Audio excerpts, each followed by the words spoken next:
agrāhyaḥ śāśvatः kṛṣṇō lōhitākṣaḥ pratardanaḥ prabhūtastrikakubdhāma pavitraṃ maṅgaḻaṃ param. Agrāhyaḥ śāśvatā we will do today, because Krishna comes in, which will take a long time for us to see this significance and the suggestion of that nama, name, Krishna. So agrāhyaḥ, grāhya means to comprehend, to apprehend. So the body can see, hear, smell, taste, touch. It's within the domain of our sense organs. Or the mind can emotionally feel, or the intellect can think. That is called as grāhya vastu. Agrāhya means opposite of all these things, which means the Lord is not available for the sense organs, which means the body, the mind and the intellect. He is beyond them all. Why? Because he is the one who is just behind this equipment, making this equipment function. So it's like the battery behind the bulb. When the battery is there behind the bulb, the battery helps the bulb to glow. But if the battery is brought in front of the bulb will not glow. So therefore, similarly over here, Lord is there in each one of us, just behind our equipment. The body, the mind and the intellect, gross to subtle. All the three of them are functioning only because of His presence in us. So we can't make Bhagavan an object of investigation by putting Him in front of us. Supposing we can bring the Lord from inside of us and place Him out there in front of us to make an investigation into Him, to find out about Him. What is He? What does He denote? What does He stand for? And our equipment for investigation is only the body, mind, intellect. When we bring Him in front of us, the equipment will switch off, because He is the one who has the power behind it, battery power. When we try to bring the Lord in front of our equipment for investigation, the equipment will fail to function. So agrāhyaḥ, using our usual equipment with which we know the entire world, gross and subtle, outside and inside, these three, body, mind and intellect, using these three, we cannot comprehend the Lord who is there within us. Not possible to understand. The Nama, Rupa, Guna, Kriya is possible. Krishna, how he looks, and we know his characteristics. We know the Leela around him, all the stories. Rama we know, Shiva we know. This is all outside of us in Saguna form. Here we are talking Nirguna form over here. So that which represents the Rama in front of us, that which represents the Krishna in front of us, that which represents the Shiva in front of us or the Devi in front of us, not possible for us to understand. Agrāhyaḥ, we can't comprehend, we can't. Similarly, Guru Tattva, who is there in front of us as our teacher, our Guru, we can see. We can see the form, he's got a name or she has got a name, and we, put some qualities around them and, some incidents about them. And then we can make a biography of the Guru. But what is it that is functioning in him? That Gurutva, essence, Guru Tattva, we are not able to connect with right now as we are. For that we have to move beyond Nama, Rupa, Guna and Kriya of the teacher, or of Rama, or of Shiva, or of Devi. Go beyond all the four. Nama, name, Rupa, form, Guna, qualities, Kriya. Kriya means activities, all their leelas, the stories around them. If we go beyond it, only then we can reach to the Tattva, the essence of them. But that's very difficult for us. Therefore, we have a support system outside of us. That's the meaning of agrāhyaḥ. Agrāhyaḥ means I cannot grasp, I can't comprehend, I can't apprehend the Lord as He is Tattva. In the 4th chapter, Bhagavan says, Janma karma cha me divyam, yo me, I forget the entire shloka. Tattvataha is the word he uses there. Whoever he be, he who can understand me, my birth, my divine glories in essence. not as we know now. Then we will compare and contrast Rama, Krishna, Shiva, ityadi. So in essence, if a person knows, then only we can talk about liberation, etc. So to know the Lord as He wants us to know, as He wants us to know Him, that is called knowing Him or experiencing Him in His true essence. The word there is tattva. It's a technical word used. Again, a great musician, saint has written a song on Ganapati. Tattva Mariyatarama, Mooladhara Unadu Tattva Mariyatarama. Hey Mooladhara, Ganapati, who is seated in the Mooladhara. Tattva Mariyatarama. Is it possible for me to understand in essence what you are, what you stand for? Name I know, form I know, qualities I know, stories around you I know. But what is it that all these are representing? Who you are truly behind this Nama Rupa Guna Kriya, that Tattva, Ariyatarama. To know Him the way He needs to be known, we have to become Him. The infinitude. To know the infinitude, we have to become the infinitude. Agrāhyaḥ. Śāśvatā means we've already gone through different words, same meaning.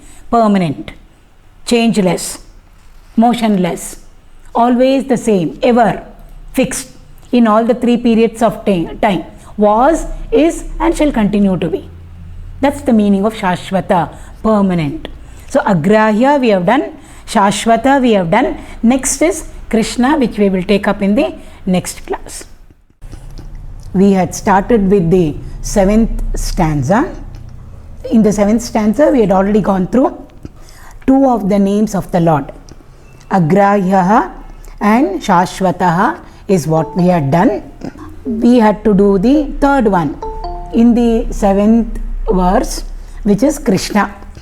We are all very, very familiar with the word Krishna. So we'll take a little bit of time to understand what that Nama means to us. Krishna we know, when the moment anybody says Krishna to us, the picture of Krishna will come to us. But what is the Krishna Tattva or the essence behind the name is what we should understand. So a few minutes for that, Krishna's name. In fact, few minutes are not enough, but then we are going to try to pack it up in a few minutes. Basically, Krishna means the dark one, the dark. So therefore we say Krishna the dark, Krishna the dark. Why do we call him like that? Because he is supposed to be dark in color. We say Nila Megha Shyama. So instead of directly putting that black color on him, we say he has the color of the rain-bearing clouds. That also is very, very important.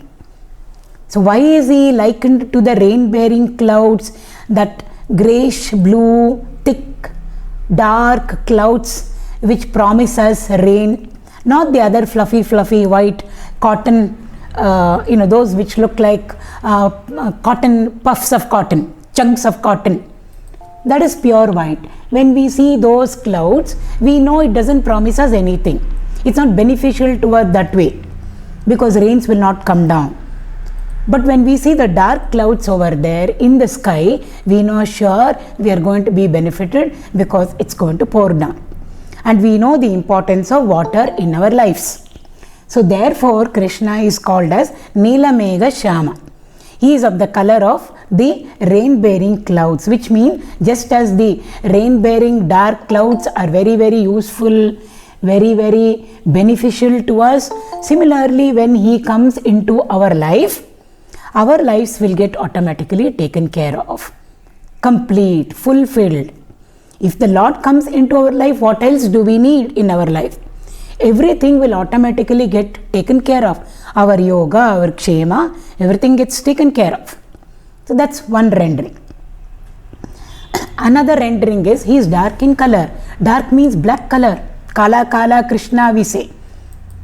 So there are so many beautiful songs again by all our musician saints where he is crying and telling his mother, I don't know why I am black, I do not know. All the people over here in Vrindavan are teasing me. They say you don't belong to our lot. You must have migrated from somewhere else. Because all of us are fair in color, fair in complexion. But he seems to be the, one outside their group. He is dark. So he wants to now become fair. All tricks he tries. Tell me, Maya, how to become fair. So then we have again songs over there, drink milk, and he goes and drinks milk and immediately says, see, I drank milk, you told me, but I have not yet become fair. A very beautiful song. We'll go through a few songs like this. So Krishna is black. What does it mean to us? Krishna is really not black. How can we attribute any color to the Lord? Nameless or formless. But to bring certain things into our intellectual comprehension, they have given, our masters have given colors to our deities. These are all saguna. So Shiva is supposed to be white in color, and then Krishna is supposed to be blue in color. So what does that blue mean? That we will do later on when the word Vishnu comes. But here Krishna is black in color. So black means not that he is really black in color, dark. Whenever we say, did you find this key? I had kept it on the table, supposing somebody says, we say, no, it's dark. Put the light on, only then I can search for it. So though the object is there, very much there on the table or in our vicinity, we are unable to recognize it, we are unable to see it and grasp it, take a hold on it. Why? Because it is dark. Though it is there. Similarly, though the Lord is there all pervading, He is there inside of us, outside of us, He is so close to us. We are told He is nearer than the nearest to us. How near can He be? That near He is. But still we are not able to comprehend Him. We open our eyes, we can't see Him. We close our eyes, we can't see. What do we see? We see only darkness. The darkness of ignorance over there, spiritual ignorance over. So therefore Krishna seems to be dark. Why? Because we cannot comprehend Him and apprehend Him. If we give to Him a saguna form, if it is nirguna, we cannot experience that Krishna Tattva. Though it is there, because of Krishna Tattva only we are all able to function. But still, we are not able to experience it. Therefore, it looks like Krishna is in the dark. Therefore, instead of saying it looks like he is in the dark, we attribute that color to him and say he is dark. Not that he is dark, it looks like he is veiled. It looks like he is covered up. He is in the dark. It looks like he is playing hide and seek with all of us. So actually we are in the dark. We have ignorance. But we never like to express our ignorance to anybody.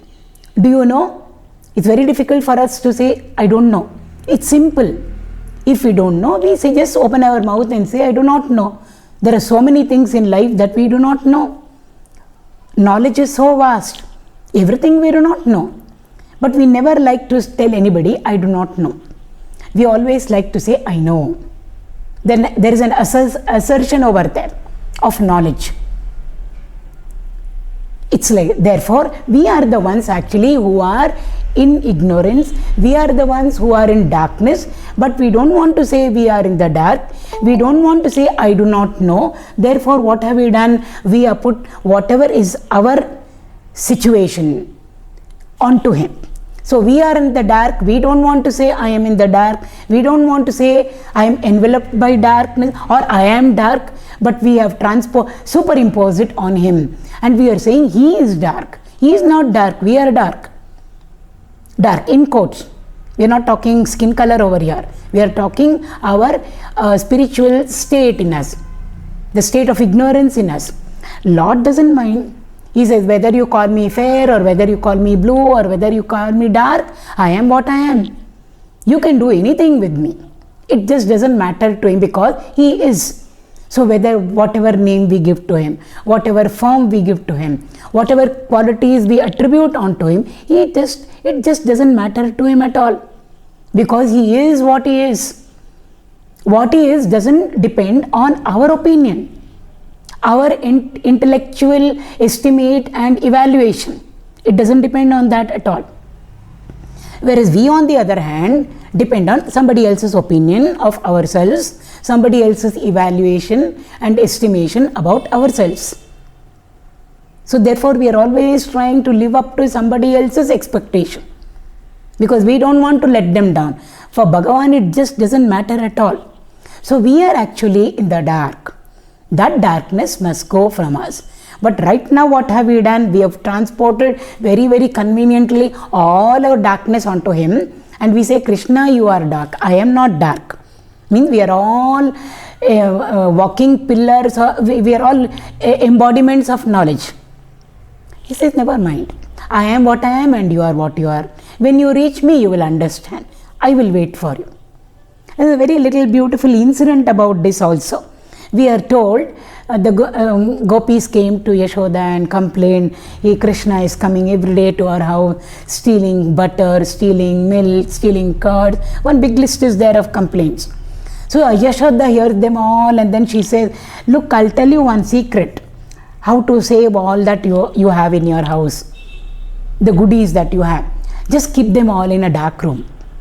My little darling is very scared of darkness. So he will never enter into a dark room. So keep it all in a dark room. He won't come, sure. He will not come and take it away. Why? Yashoda knows that Krishna doesn't like darkness, means Krishna is light. Light doesn't like dark in the sense where light is, darkness will not be there. There is so much for us all to reflect on these little sweet incidents and illustrations. So she said, keep it over there. The gopis told her, that also we tried. We don't have to learn that from you. We kept all the milk and the butter and the curds and everything in the dark room. But what to do? Your little one is like an on bulb. So wherever he is going, he is shining. Why? He is Swayam Tejaha. Self-effulgent he is. We call the sun as self-effulgent, self-luminous, the sun in the sky. To the sun, Bhagavan gave light. It is because of Bhagavan, the Lord, because of him the sun is shining. So how much more he must be self-luminous, self-effulgent. So therefore they said, we did try this, keeping everything in the dark room, but when Krishna enters, the whole place becomes illuminated. Where is darkness? Where Krishna is, the light of knowledge, an embodiment of knowledge, Krishnam Vande Jagadgurum, we say, where is darkness? To put these things into us, they brought it out in the form of all these beautiful illustrations and incidents in the Bhagavad or in the other Puranas, etc. Some of them are folklore. Some of them our masters have given it to us in the form of small little anecdotes. But the truth over there is what we have to appreciate and grasp over there. Therefore, he is the dark one. One meaning. Another meaning for Krishna. Krish means existence. Na means Ananda. So when we put the two together, I already did say right in the beginning, every name, Nama, has got 100 renderings. So we are just going through only 3 or 4 of them. We have to go into the root and then break the word into its alphabets and go into the root, etc. So Krish means existence, Na means happiness. So when we put the two together, it becomes Krishna. Sat plus Ananda is equal to Sada Ananda.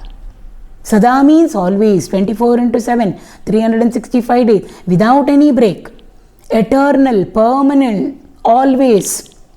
Sada Ananda. That's why he is reveling and reveling and reveling Krishna. Why? He is Sad Ananda. Now that which is existence, which exists, and that which gives Ananda should be something which is alive. It should have aliveness about it.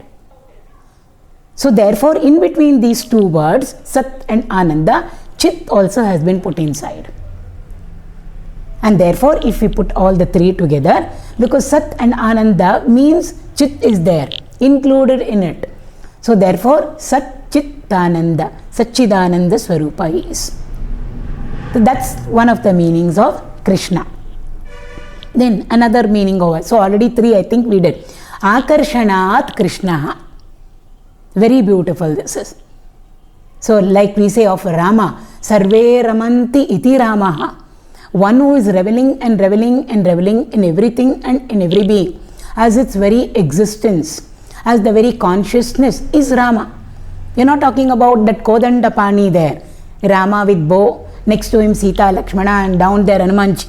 We are talking Rama Tattva over here. So like that, Krishna also means Akarshanaat Krishna. Akarshana means attracting. What does he attract? He is so beautiful, we are told, Loka Mohaka. He can just charm everybody. He is so beautiful. We already went through that, I think, in some other Nama over there. All in the Bhagavad Gita class, I think we went through that. Tejasvin. He is the beauty in the beautiful. So all beautiful things in all the worlds put together, beautiful thing, take out all the beauty from all of them. Put that beauty into one's place, accumulate it. That beauty plus a little more extra, which is beyond us. That is Bhagavan. How beautiful he must be. So therefore he attracts. Everybody he attracts. Akarshanaat Krishna. By his sheer beauty he attracts. There was a small little incident for this also. There was a gopi who came to Vrindavan as a newly married girl. Daughter-in-law came to Vrindavan. She was from the neighboring village. So she had never seen Krishna in her life. But she had heard of Krishna. Krishna is like that, Krishna is like that. Krishna is fascinating, he is charming, he is captivating. One look and we will all get lost. So she had heard about all that.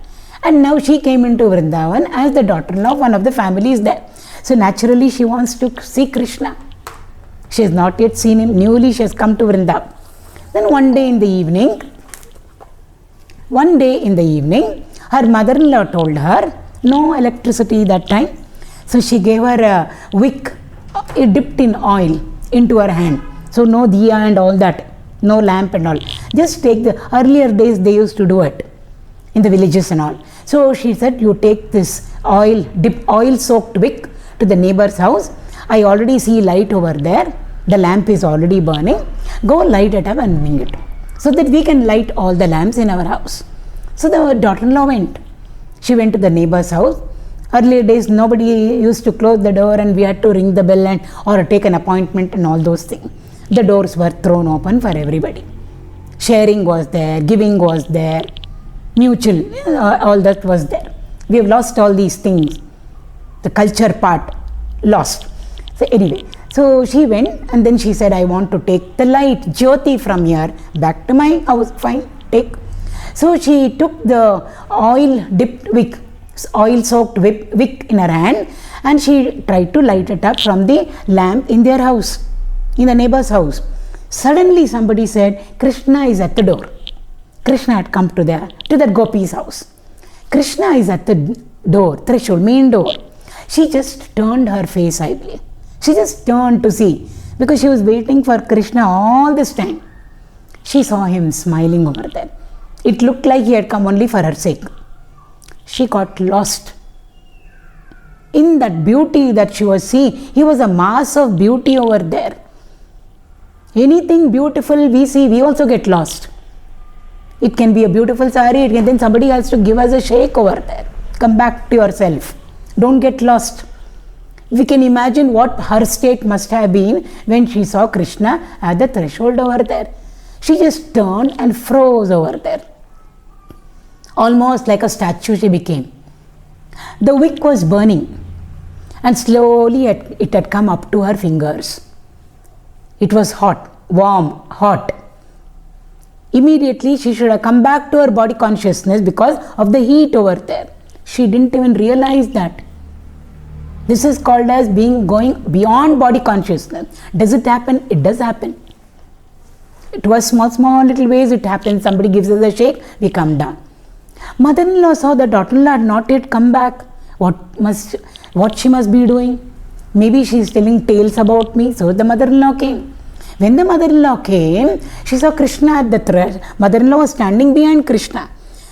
She saw Krishna smiling over there and then standing over there near the threshold, and beyond him was her daughter-in-law facing Krishna over there. So something happened over there. When she came in, the scenario changed. The magic was broken. And then the daughter-in-law felt the warmth on her finger.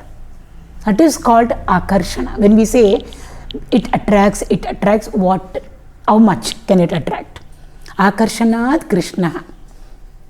So he is the one who attracts everybody. We are talking sheer physical beauty over here.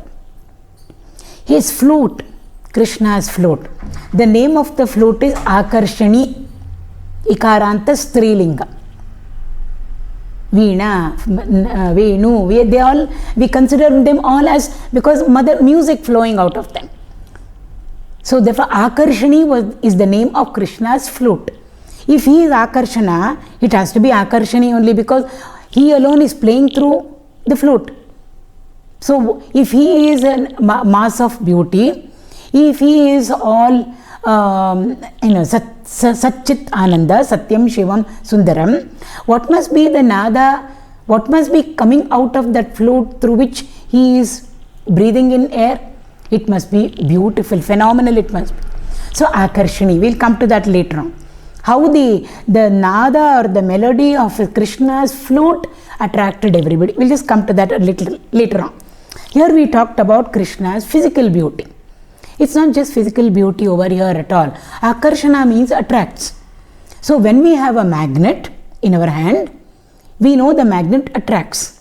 What does it attract? It can attract a small little steel pin, iron filings, anything it can attract. So if we have a few light steel pins or some iron pieces, very light iron pieces around us, iron filings we call it, and if we hold a magnet in our hand and move it on all these things, we can make them dance.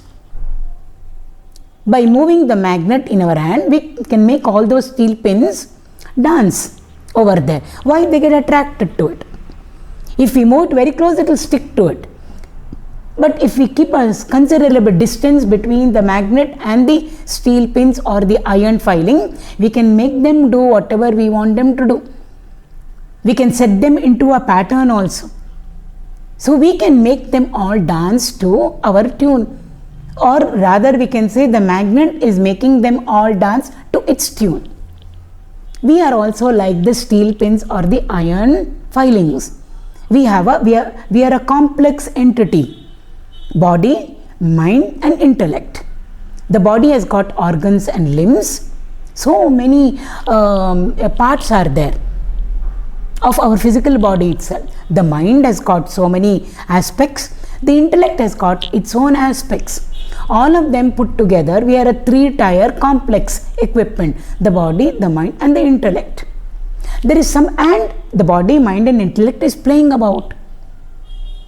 Dancing doesn't mean getting up and doing Bharatanatyam or Kuchipudi. The dance of life, the music of life. We are all talking, hearing, smelling, tasting, cooking, lifting up something with our hand, walking. So many things we are doing. Voluntarily, involuntarily, so many things are happening in us also.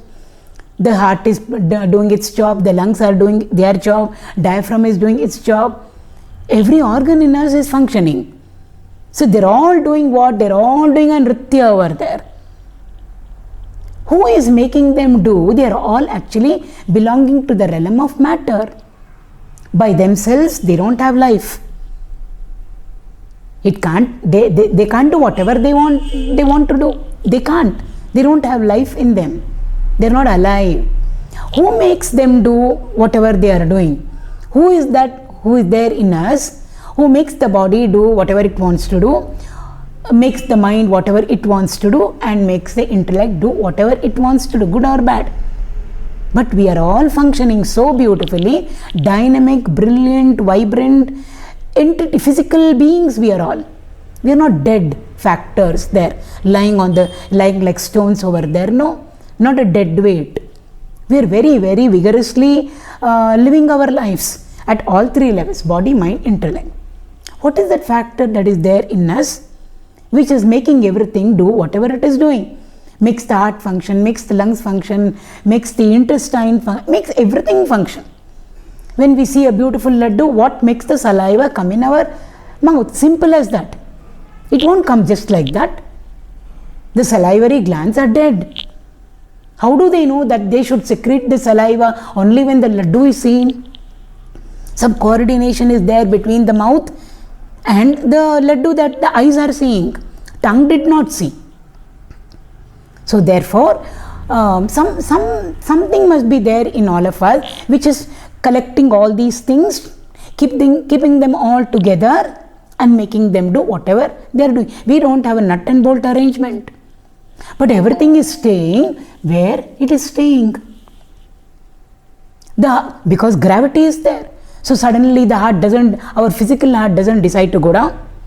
And everything is not collapsing one into the other. They're all staying where they are supposed to be staying.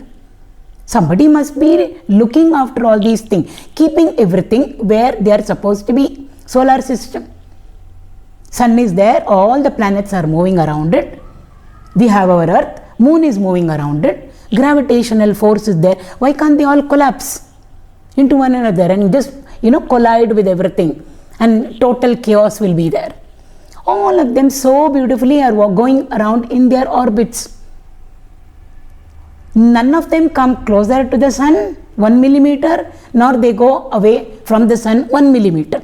If that happens, everything will, it's pralaya. Who is there who is making sure that eternal divine magnet, capital M, which is attracting only as much as it should and keeping everything in play, from us individuals onwards to the universal bodies over there which are there in the cosmos? That is Krishna. So akarshanaat means that also. It's not just physical beauty. We say, oh, Krishna was very beautiful, and we stop over there. What is a Krishna tattva? What does Krishna mean? Goes beyond physical beauty. Everything is doing whatever it is doing.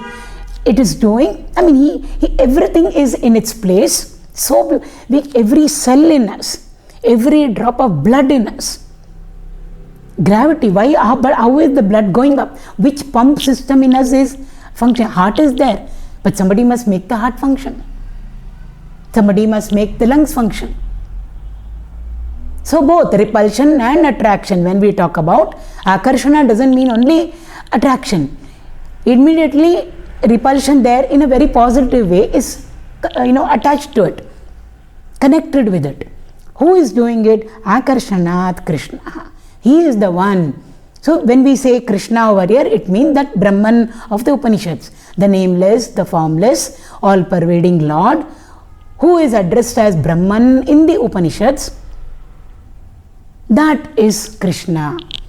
To that we have given a name, we have given form, we have given some qualities, and we have some beautiful stories about him. Not we, Vyasa Bhagavan has done it for us. Because he knows we will not understand. We are little children, baby class children we are. How to count? We can't count. So marbles have to be given, beads have to be given, colored beads have to be given, and then we have to be taught how to count. Pictures have to be shown to find out A, B, C, D, all those things. Everything has to be dramatized to us, given very, very vividly to us, pictorially, graphically.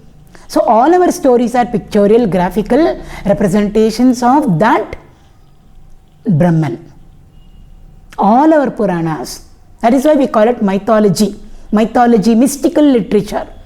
Means what is there, whatever we see or whatever we hear, there is much more than what meets our eyes and ears. Because we read, obviously we are seeing with our eyes and we hear with our ears. It is beyond what meets our ears and eyes. That is the meaning of mystic literature. So there is a padartha, a word meaning, a sentence meaning. Padartha we call it. Vakyartha, sentence meaning. Deep below that there is a lakshanartha also. Indicative meaning. Suggestiveness, significance is there. For each and everything. Every ritual we do, everything that we do, there is a meaning. Why should we not sit on the ground without anything, without a mat between us and the ground? There is a meaning. As simple as that. Everything has got a meaning. So therefore Krishna, Akarshanaat, Krishna is.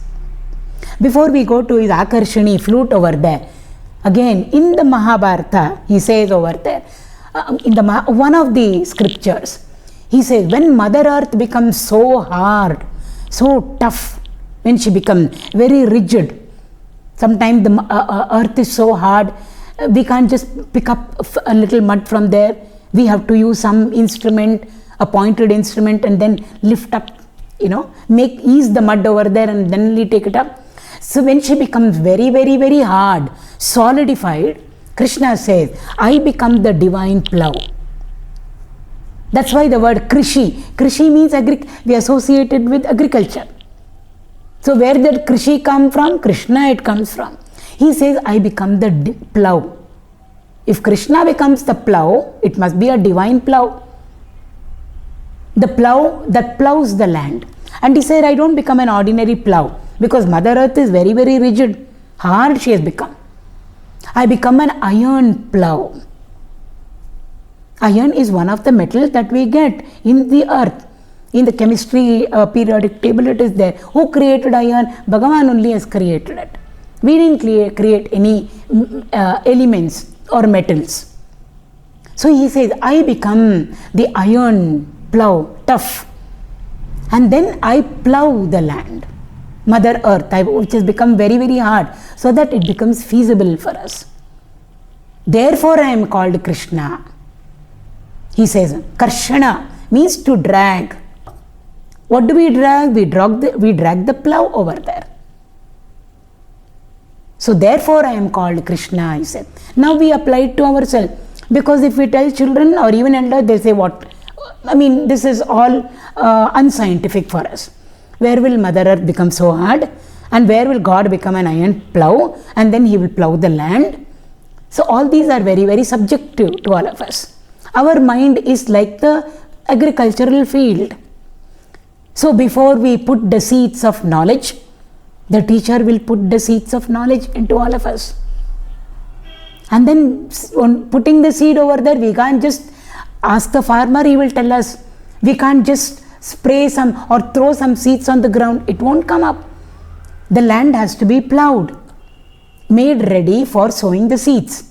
Then water has to be put over there. Of course, then we need air, light, etc. For agriculture, all of that is needed. So before the teacher can put the seeds of knowledge into us, and before we can water it with our devotion or bhakti is fluid. Before we can do that, our mind field has to be made ready. How to make it ready? Call Bhagavan inside, simple. Even before knowledge can come, he says, you just call me now. I know your mind is very, very hard. We made it so tough, hard. I'm not talking hard-hearted. The mind, unyielding it is, rigid it is. Manava nilli subudu baluk, adamant. Who? Mind is adamant. Therefore we say I am adamant. Her mind is adamant, therefore we say she is adamant. Unyielding for the seeds to be sown. Therefore what should we do? Call upon the Lord over here, Krishna. If we do it, any land is not difficult for him to plow. Even an atheist's mind, they only have to give it to the Lord. Ready it will be for sowing. What will the Lord do? Bhagavan will plow it for us. And he will make it ready for us, make our mind feel ready, so that the teacher will come into our lives and then he will sow the seeds for us. Seeds of knowledge.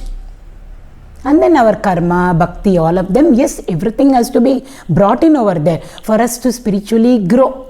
The spirituality has to grow for us. So all those things we have to take care of. 2% our effort. Bhagavan says 98% my effort. You do your Gurudev used to say that.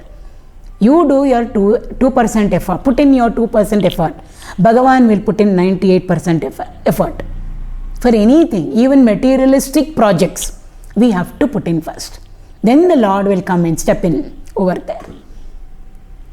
So the 2% is just to make him a partner in our lives. In everything, materialistic and spiritual. If we make him a partner and bring him into our mind, then everything will become okay for us. So therefore then the mind will become ready for sowing. The plowing there, And then dry land, they can't just put the seeds over there. It must become little more soft. Water is sprinkled. Then the seeds are sprayed over there or sprinkled. And afterwards, yes, we have to give time for everything to come up. So therefore, Bhagavan says, I become the iron plow.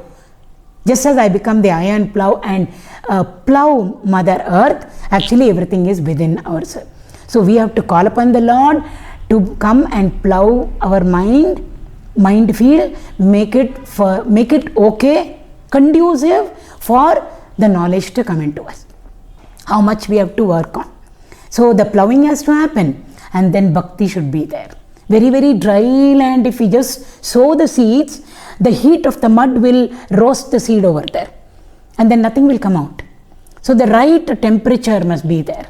Means some dampness must be there, and the dampness is the bhakti over there. I remember one very beautiful incident which really happened. I'll share it before we go into Akarshani. This happened in Nairobi. Gurudev was there for a yajna, Gita Jnana Yajna, and I happened to be there along with him. And then, so morning classes were going on, evening classes was Bhagavad Gita chapter 3, Karma Yoga he was doing that. It was in a hall. Abroad it is all in halls over there because the number of people is less than what it is in our country. So therefore a hall had been taken, something like a Chodaya hall or a town or whatever it is. An auditorium was taken and the class. So right on day one we saw, the moment Gurudev used to get down from the car, one small little girl, 8-year-old, 9-year-old. I'm talking about 1987. She must be grown up now. I don't know where she is, that girl. That little child, 8-year-old or 9-year-old girl, not more than that. She used to be just waiting over there near the car. The committee people used to say, don't disturb Gurudev when he is going onto the platform because Gita class is just about to start. We should not disturb him because coming over there and prostrating and just allow him to walk to the stage. She would refuse. I saw this personally. She would say, no, I want to be here when he is coming. So Gurudev used to come. She was a Balavihar child. So the moment he came, you would see her even before getting out of the car. So he said, oh my baby, my darling, my dear. That's how all of us Balavihar children grew up. He was like father, mother, teacher plus for all of us. In fact, we may not have listened to our parents, but we have listened to him. It was like that. So she was there, this Balavihar child she was. And so then he'd say, oh, my little child is here. And then he gets down from the car, gives her a nice little hug. She's so happy. Something they would talk to each other. And then she's very happy. And then she walks away. He walks onto the platform, onto the stage. Gita starts, chapter 3. She would come into the hall and sit down there right in front, first row. She would sit over there. Seating was also there, ground. So for people who want to squat down, chairs also used to be there. She used to come and sit on the chair, right in front, under his nose almost. And Swamiji, Gurudev had a sense of humor. She knew her English well. So whenever he said anything, which had a touch of humor, everybody would laugh. And she would laugh very loudly. Children, no inhibitions are there. So she just opened her mouth and laughed so loudly that the whole hall could hear her. So once or twice like that, maybe in 1 hour, once, this used to. And then when he is going back from the lecture, again dash outside. Again there will be one, they will both engage with each other.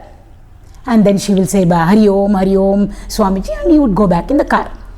This happened 2-3 days. On the third day or the fourth day, I'm not very sure. And I also happened to be in the same car in which Gurudev was traveling. So the host was driving Gurudev in front of, obviously. Gurudev used to always sit in front, never back. So he was sitting next to the one who was driving him, the host. I was sitting behind, back seat. And there were 2 more people who were sitting over there. The hostess was there and 1 more person was there in the car. I can't remember who it is now. Maybe their relative or somebody. So that person asked Gurudev. This girl became very obvious. So therefore the relative asked him, every day we are seeing this child coming and then talking to you before the lecture, talking to you after the lecture, and coming over there and sitting down for the Gita class 1.5 hours. If we can't understand anything, 2 minutes we walk out. Here is a child coming and sitting for 1.5 hours solid. It's not easy. We call it asana siddhi. It's not at all easy. Even something we like, we get up and go away. She is sitting over there. So, Swamiji, I don't think the child is understanding anything of karma yoga, but she is coming every day. Isn't she wasting her time? Much better, isn't it? She stays at home and does her homework, class, whatever it is, and studies or plays. Isn't it a waste of her coming every day for 1.5 hours? Is what this person asked Gurudev. I was there in the car. He immediately turned around and said, no. I am repeating his words. Where there is devotion, where there is love, because child, he brought in the word love, knowledge will straight away enter. When she needs it, it will become available to her. Because we were talking about watering over there, mind field, seeds of knowledge. So we never know. We think the child has not understood anything at all, especially when what is the topic over there, the text over there, it is Bhagavad Gita. Even we elders don't understand, first time, second time, third time. Here is a little child, 8-year-old coming over there, in Nairobi over there, and sitting over there for 1.5 hours. He said, no. Where there is devotion, where there is love, knowledge enters, he said. It's so significant. Knowledge is just entering, and the knowledge is entering and the child has not understood anything. It means that. But he said, when it is needed, it will become available to her. That is the magic that devotion can do. And what did Krishna teach all through his avatar? We call it as a prema avatar. Rama's is different, more value oriented over there, discipline oriented over there. He is an embodiment of dharma. Dharma means what we should do, what we should not. That is adharma. Principles over there, ideals over there. Krishna is not like that at all. Krishna came to teach us what exactly constitutes unconditional love, prema, not our type conditioned love. Why? He is nothing but an embodiment of love, prema. What path did he walk? He walked the path of love. And what is it that he taught everybody? He taught us what prema means. So we say he is a Purna Avatara and a Prema Avatara is Akarshana, that is. Then we'll go back to the flute. His name is Akarshana. And what about his flute? His flute is Akarshani.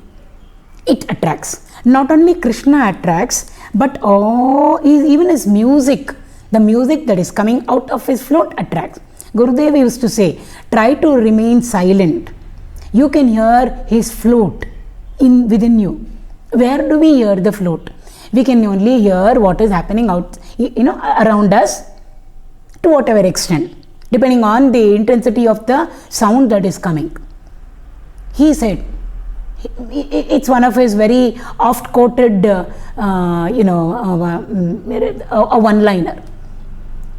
He says, try to silence, I'm not directly using his words, try to silence your mind, keep quiet, keep silent. You can hear Krishna's flute within you. We can hear Vani's, Saraswati's Veena in us. We can hear Shiva's Damaru in us. They say there are 10 types of celestial music. Dashavida Nadava Kelo Jivaya. It's a Kannada song. Neenu Dariyalli Nintu Nodo Jivaya.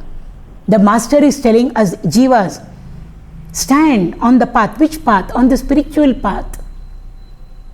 Or in the seat of your contemplation or meditation. Listen. What can we listen? Dashavida Nada. 10 types of celestial music. Nadas are there, which we can hear, which come from us. Cosmic, they say, but ultimately it comes from us only. Krishna's flute, the music or the nada that is coming, Venu Nada. Ganamurte, Shri Krishna, Venu, there is a song by Tyagaraja Swami over here. who has written, he calls Ganamurti. Krishna is the Ganamurti, an embodiment of music. Gana is. So Venunada over there, or the flute music that comes from Akarshini. In the Bhagavad Gita, in the Bhagavat, there is a chapter called Gopika Yugala Geetam. We know Gopika Geetam, that Rasa Krida episode. That itself is a 2-hour or a 3-hour topic by itself. How we can apply it to us? In every cell of ours, how we can apply it? How we can apply it to our equipment, body, mind, intellect? How we can apply it to ourselves as an individual, as a member of our home, as a member of the society? How can we apply that Rasa Krida to things, not only to ourselves, to things, up to the solar system, the Milky Way? That is called as Maharasa. We just saw Krishna dance with the gopis. So that is called, there Gopika Gita comes. We are not talking about that. We are talking about Gopika Yugala Geetam. The gopis are sitting over there and talking about Krishna's flute, the music that comes out, or the nada, the sound that comes out of Krishna's flute. He has gone away with the herd. He's taken the cows and the calves and all along with his friends. He has taken them all away to the for them to graze. So they are missing out on him. They can see him only in the evening when he comes back with his friends and with all his with all the cows and the which have finished grazing. Till evening they have to wait for Krishna. So what are they doing? They are thinking about him. They are reveling in his thoughts. Not in his thoughts, they are reveling in the nada that is coming out of his flute. So there are verses over there, very beautiful. It says over there, I'm just repeat. Each gopi is talking about one aspect. She says the Trimurtis, Brahma, Vishnu, Maheshwara, the Siddha Purushas, the Rishis, one step level, and the Siddha Purushas and their wives, the Gandharvas, who are the custodians of music, all of them. It is like children playing statue. The moment they hear Krishna's Venunada, they all just forget whatever they are doing and they get totally engrossed in it. So all of them beings we are talking about. What about the animals and the trees over there? The bulls, the deers, the cows all become standstill. And the gopi says over there, they've got grass, the cow has got grass in its mouth, it's munching. Half the grass can be seen outside, half is inside, but it has stopped munching now. Why? Krishna's Venunada is come. They've forgotten to eat. They've all become like statues over there. What about Yamuna over there? She is flowing. Waves are there. In a river, there will be small waves. The moment she hears Krishna's flute, she wants to stop. She wants to stop and collect Krishna and his music in her embrace. But what to do? Her nature, the nature of a river is to flow. So the nature of the waves is to move ahead. So the waves are looking back. How I wish I could stop. How I wish I could stop. Who is saying? The waves in Yamuna are saying. They are retarding, I believe. They are slowly moving. They want, if possible, Krishna to jump into it. Why? The dust of his feet will come to me now. This portion of my water. This portion of water wants to become blessed with Krishna, the dust of Krishna's feet. But it has to move forward. So every wave is, feeling like that. The trees, the creepers, the branches, the flowers, the fruits, all of them. The flowers and the fruits are all on the branches. They are all bending down. Why? They want to touch him. They want to hear him at close quarters. Even things which we feel are not alive, that's why in our tradition everything has got life. Nothing is non-living for us in our tradition. All of them. And the flowers are shedding their honey. So happy they are. The fruits are shedding their juice. Why? Krishna's flute. Nada from Krishna's flute. The cranes, the swans, the birds, they've all stopped. And they've closed their eyes as though they are all in meditation enjoying Krishna's flute music. This is how the gopis are, singing over there. The bees are humming. They've all come near the tulsi mala that he has got on around his neck. So they're all humming as though to match with his flute orchestra over there.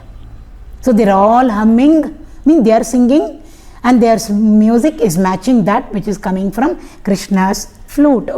The breeze is gently moving. The clouds are there on top. They've all come. Let us all collect together and then go be above Krishna. So they're all like an umbrella over there. And it's very hot over there. So small little, not even a drop, droplets are coming just to cool down the environment where Krishna is. So this entire section which I just now, shared with you all comes in the Bhagavad. In one of the, it's a chapter complete by itself, and it is called Gopika Yugala Gita. It comes from there. We've almost gone through 1 hour of Krishna, but then I just like to conclude it with 1 or 2 more little incidents. The compelling personality, the charm, that captivating look of Krishna. We call it compelling personality. When we walk next to somebody, we could feel their vibrations, we say. It's a compelling personality. They were able to influence us. In what way they are able to influence is different. But if Krishna is there next to us, how will he influence us? The compelling personality. 2 incidents I'd like to share over here. One is from the Mahabharata. Again, I'm not very sure whether it comes in the Mahabharata, but it has been given a little bit of in little extra inputs and a more it has been made little more expansive by teachers who share the Mahabharata with all of us in their talks. So Duryodhana was there, and now the war is inevitable, the Kurukshetra war, and the Pandavas have sent Krishna as peace ambassador. Krishna, Yudhishthira wants peace. So he says, please go on our behalf. Last resort. So Duryodhana knows Krishna is coming, and then he arranges a lavish lunch and all, just to try to pull Krishna onto his side. So he says, he is coming, we'll do it. But Krishna very beautifully he doesn't go there. He says sorry and goes to Vidura's house. He doesn't accept Duryodhana's host meal. Duryodhana is very angry. I asked Krishna to come, he did not come. I know he is from the enemy side, and we have to protest and show how angry we are. Therefore he says, when he comes into the court, nobody will get up and welcome him, acknowledge his presence. Nobody should, he said in the court. Dhritarashtra is there, but he told he is the prince. So he says, when Krishna comes, none of you will get up. Everybody says, okay. Krishna comes, everybody gets up, acknowledges him. Krishna does his, whatever he has come for, try to make peace with the Kauravas. We know it fails. Krishna goes back. Duryodhana is so wild, angry. He tells everybody afterwards, I told you all not to get up. Why did you get up? I told you not to acknowledge him and give him importance. Why did you all get up? So all the others afterwards are supposed to have told him, when Krishna entered, we definitely did not want to get up. We wanted to honor your words. So when Krishna was coming, normally they get up, but Duryodhana is told not to. We all looked at you. They all looked at Duryodhana. So they said, we all looked at you. You are the first one to get up. When Prince Duryodhana gets up, how can we all be seated? We all got up. Now you please tell us why you got up, after having told us not to get up. Duryodhana did not have any answer. That is called a compelling personality. But we can always say, oh, that was all andha kalattale, long back it happened. What about now? So there is a document, there is an incident which has been documented, and Gurudev has shared it when he spoke about Krishna avatar. So he says, Swami Ramatirtha, I'm sure you all would have heard of this great saint. Swami Ramatirtha, when he went to London, he was giving a talk. maybe it was about Krishna, but he was giving a talk. Some of them asked him a question. They said, we've heard about these gopis and their madness for Krishna, leaving everything, dropping everything and running behind him at night, coming away because, and then that Rasa Krida and all those things. They asked Swami Ramatirtha, what is it, sir, that compelled all these gopis to leave their houses, leave their families, leave their husbands, leave their children and run behind Krishna like that? That's how we are all told. They ran behind Krishna as though Krishna told them all to come behind him. What is it, sir, that made them all run behind him? Is what the people in London, a few of them asked. Ramatirtha's time, this is we are talking about. So Swami Ramatirtha did not directly answer back, but he went on talking about Krishna in that auditorium. When he took up this topic about Krishna and he went on talking about Krishna, Hari Ananta, Hari Katha Ananta, when he kept talking about Krishna and his glories, he found that the whole audience was with him mentally, communication wise. A master can know whether we are connected with him or not connected with him. When he found that the entire crowd was with him in his talk on Krishna, he stepped down from the platform. This is recorded.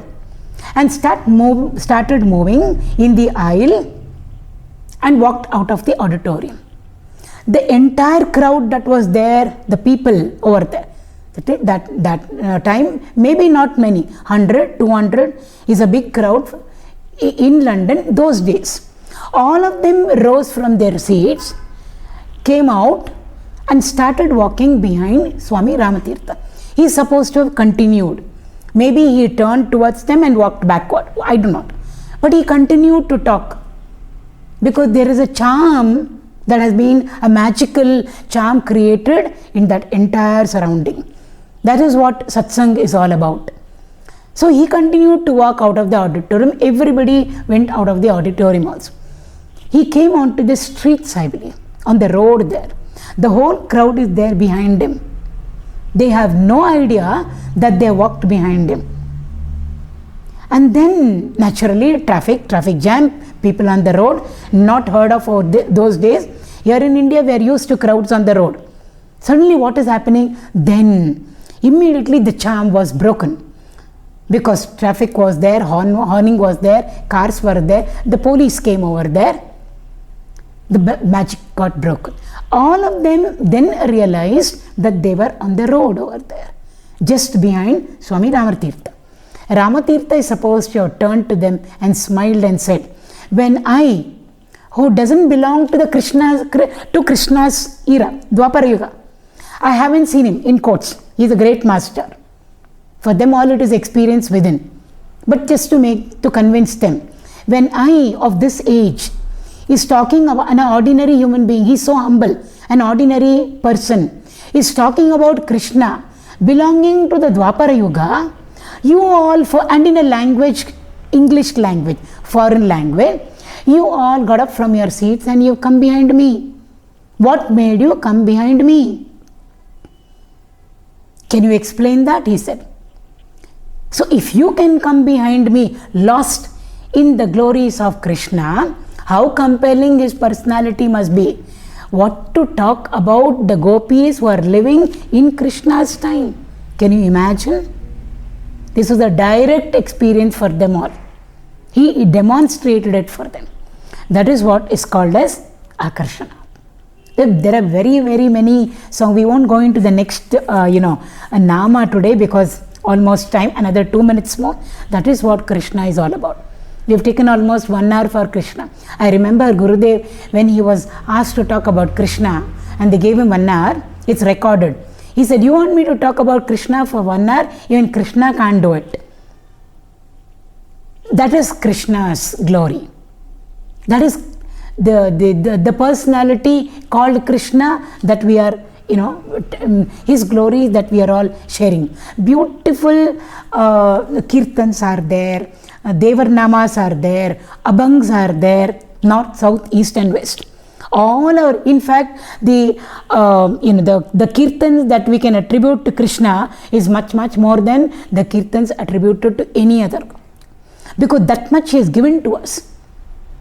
He just lived so beautifully and played about so beautifully that it became what shall I say, conducive for us to catch him in music, trap him in music, in a song, or express him through a dance, express him through a nataka, a drama. It became so beautiful for us. Anything about Krishna. Oh, when he gets up in the morning and when he has his bath, Yashoda finishes giving him a bath, what punya hers must be. That also there is a song. Yenu punya Yashoda. So she has given him a bath and then she is dressing him up. All his friends are calling him from outside. He says, wait, I have to get dressed up properly. So from the tip of the head to the tip of the descriptions are there. I want my konde, the tying up the hair this much big. And on that I want jasmine flowers. I want kanakambra flowers. He's telling his mother all these things. That's how our masters have visualized it. And then I want a beautiful tilaka over there on my forehead. And then jewelry. He's naming them all there, including the nasagre navamauktikam. I want pearl necklaces. I want coral chains. I want diamond studded armlets, bangles, rings on the finger. And then when you put a waistband, make sure that it's got jingles, so that when he moves around, they must make noise. Not only the anklets. How he wants to be all so beautifully decked up and dressed up, then he goes outside. Why he says in one song, again it's a Devanama, Doraya Magananu. I am the son of the chief. Nandagopa is a chief. So when even the gopis want to come and complain to Yashoda, he says to them, you want to complain against me to Yashoda? Doraya Magananu. I am the son of the chieftain over here, whose wife is my mother Yashoda. You want to complain against me? Try.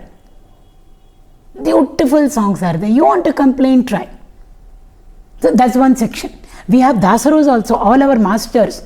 You promised us, Yoga and Shri. Not that he did not look after our masters.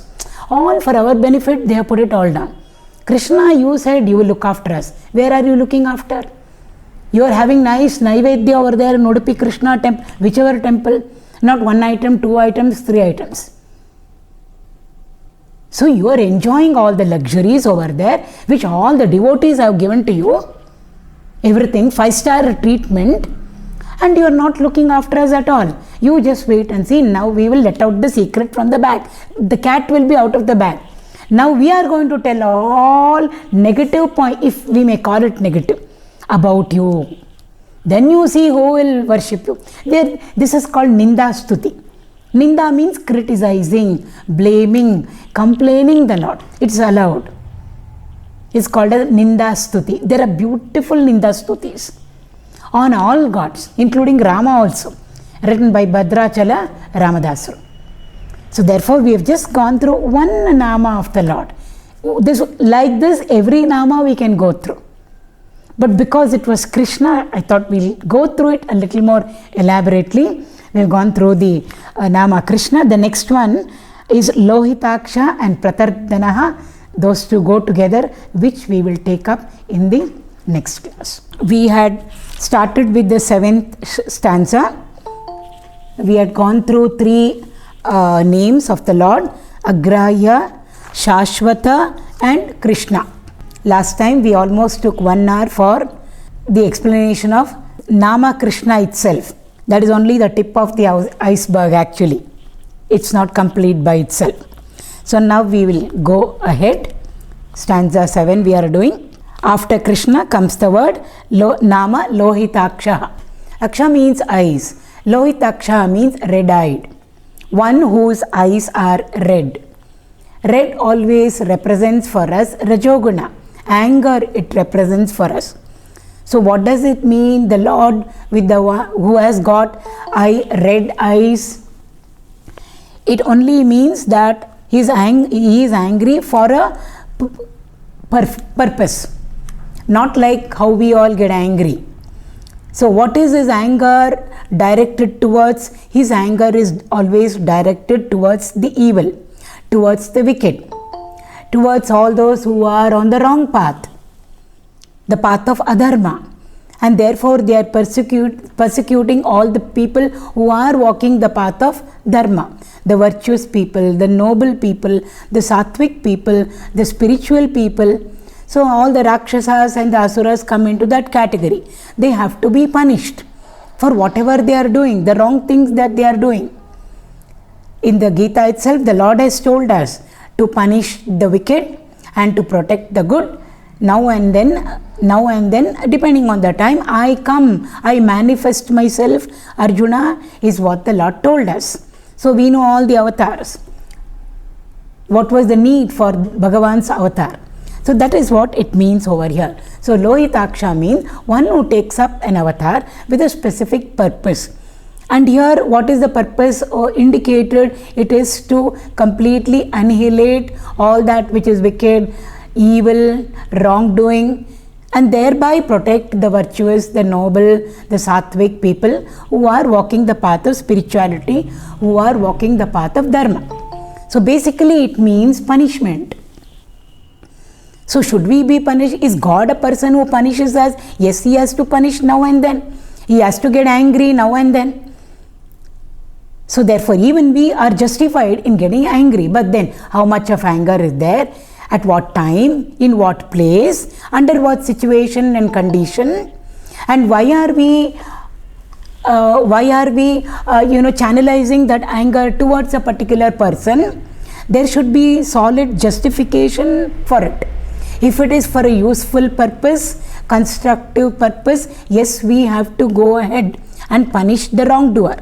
If we don't do it, then that itself becomes a sin by omission for us.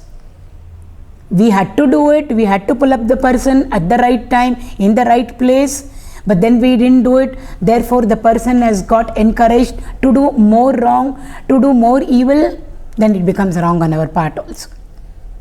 So therefore it's not that anger should never be there at all. Anger should be there, but we should know how to use it, how much to use it, how to use it.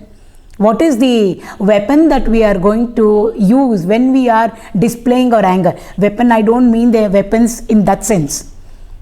The words for us becomes the weapon which we are using when we are angry. And then after that job done, we must be able to come back to our normal also. But what we do is carry the anger with us.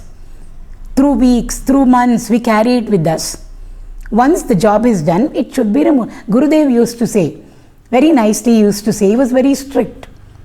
And sometimes he used to show his anger also. We've seen the anger being manifest. So he used to say, I keep anger in my pocket.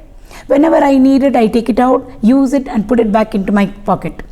If we can remember it, we will also know how to use this emotion called anger. See, at that time, we are not overwhelmed by anger. We are using it as a constructive tool, maybe to pull up somebody and to put them onto the right path. So you take out the anger when it's necessary, use it and then put it back again. So afterwards, we don't have any more anger towards that person. Why? Job done over there. We don't carry it with us.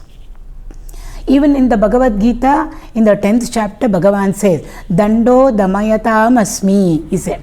Amongst the punishers, means those who give punishment, Dando Damayatam Asmi. Amongst the punishers, I am the Danda, I am the punishment itself, he says. Danda stands for, in the olden days, who used to punish? It is the kings who used to punish. The darbar over there, the king's court itself was the courts of our times. We are now in a democracy, but earlier it was not like that at all. Assembly or the court hall itself, we say darbar. The darbar itself would be the courtroom there. And who is the judge who is sitting over there and dispensing of the judgment, which means a punishment to somebody? It is the king itself. What gives him the capacity to punish? It can be life sentence, it can be imprisonment, it can be even hanging on to death, it can be anything. No ordinary citizen has got the power. We can't just open our mouth and say something like that. It's wrong on our part. But then for the king it gets justified. What is it that justifies he dispensing of the punishment? The Rajadanda that he carries, the crown he wears, the seat of Dharma, the Simhasana that he sits on, and the Rajadanda that he carries with him. The scepter, we are told. So the moment we see the Rajadanda, it means, so actually the punishment is being given by the Rajadanda through the king over there. So in our case, in our times, we will say the uniform that the judge wears, the cloak that he wears, gives him, and when he sits on that judgment seat in the courtroom, high court or supreme court or whatever court it be, it gives him the authority to dispense of the punishment.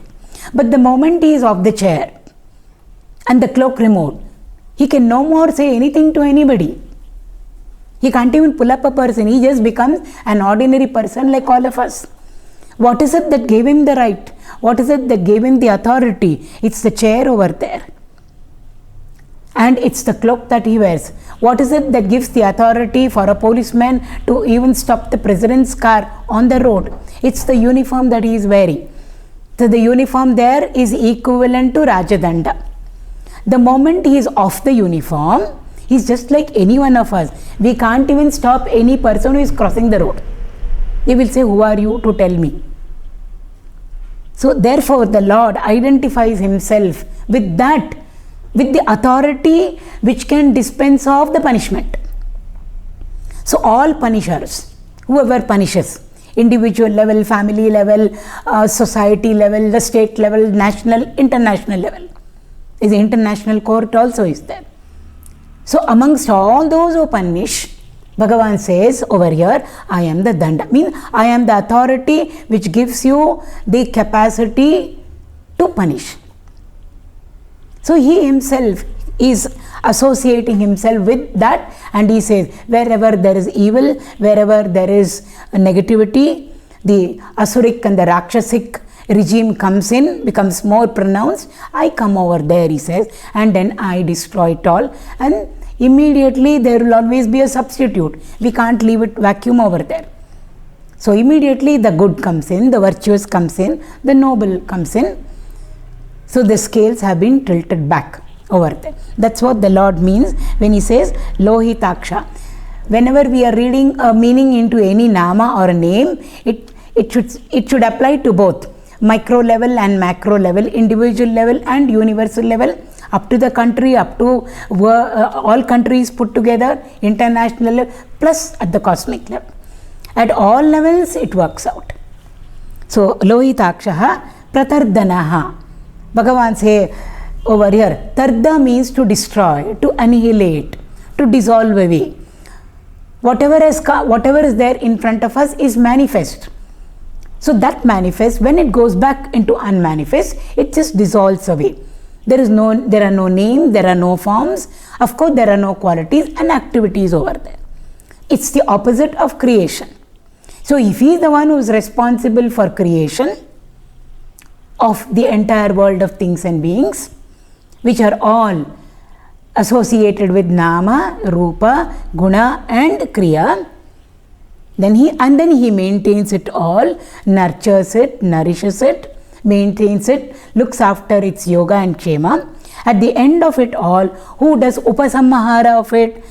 It's not just destruction the way we know of destruction. It looks very negative. We only know destructive destruction. But when Bhagavan does it, he does constructive destruction. Rudra is the presiding deity of constructive destruction. He destroys, yes, but then for a purpose or for a better purpose, for something better. So constructive destruction. Yesterday was destroyed for today to be born. The breakfast that was there in our stomach was destroyed or dissolved away so that we were ready for lunch. The lunch is already dissolved away, everything vanished so that we are ready for the dinner.